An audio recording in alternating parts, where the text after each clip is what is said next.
qaadka ayaa noqonaya ganacsiga ugu awoodda badan ee guud ahaanba dalka ugu dhaqdhaqaaqa badan. Tirada dadka isticmaala qaadkan ayaa sheegay in uu leeyahay faa'iido ay ugu magac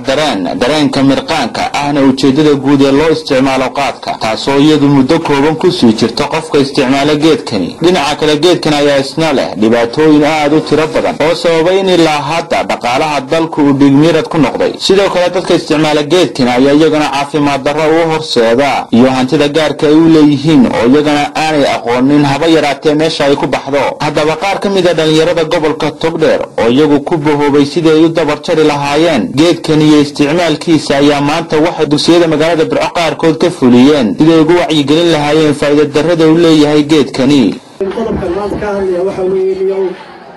sideebay suurtagal tahay bilaahi calaykum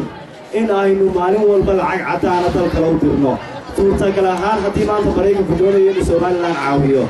qamadibu inoo soo diraa, laakiin inagu dal aynaan garanayn wax caawino aynu ka helayno ayaynu maalin walba waxaynu u dirnaa lacag cadaana, taas oo laynoogu soo bedelo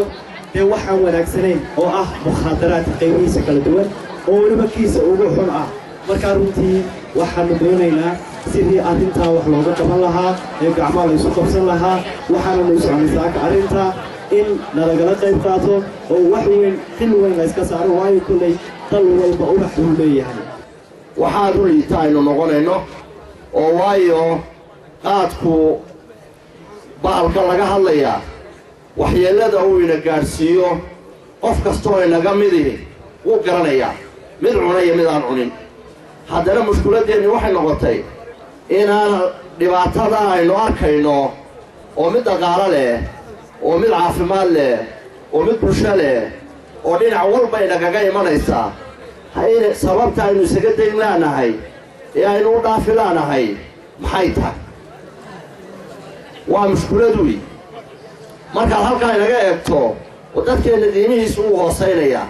markaad inaga eegto jaanibiyo kale sidaynu wax isu tarno, sida wax loo wado, sida horumar mararka qaar looga fikerayo, sida Soomaaliland oo kale marka la eego bulsho burburtay oo dagaal aafeeyey oo 20 sannadood wax ku dhow mushkiladii haysatay oo maartay ay iska bedeleen nidaamyo aan fiicnaynin siday u nool yihiin. haddana marka la eego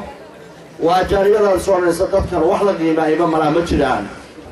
waxa uu soo qabtay wacyigelin gobolka ka fuliyay ardayda 12 iskuul oo maanta Sheekh Ibraahim oo 12 baro uu ahaa uu 13 ku yahay ayaa wacyigelin sidan oo kala iyo kuwa ka waaweyn lagu sameeyay oo ka wacyigelin ka fuliyay oo aafadan looga digayo dhalinyarada mustaqbalka iyo ayatinka ummadu leedahay ama qarankeena. waxaan ugu dhacay maxaa kale maxaa ugu inta dadka dhunta ka soo saaraysa baxalka weeyaan maxaa ugu dhacay waa reerkii oo masaarada masaarada ma nina waa gaarta maxaa hada ku haya waxaan ugu dhacay ka xay war hawlo ma maxaa dhacay kiiladu ahay kiil lambarkiisa talamaaya aan marka waan anaga naga hada lambar lahayn ilaa anaga ku tagin maxaa ku helay inaan ardaygiiba iskuulkii laga soo riyofiidii sidan ka wareeyo saakan faradu xumeedan tuqay jiray ariga lama keenin oo seeladiba waxinay وإذا بير عن بيشي كسر دونا بنتولي ما بيل بندر بحال سكول بابي كبار هتفلوه غيرك يا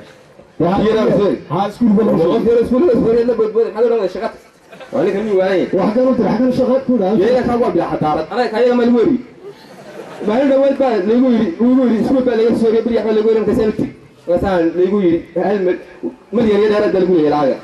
ما waxaan oo lacag ugu yeeray jiro markaas ku wariyaa yaab markii dambe anigu waa yoga sawiraan kasi anigu siyaasi Soomaaliya macallimiinta gabadha ma siyaasadeeyo mar alla markaa maadaama si kala u dhignaay.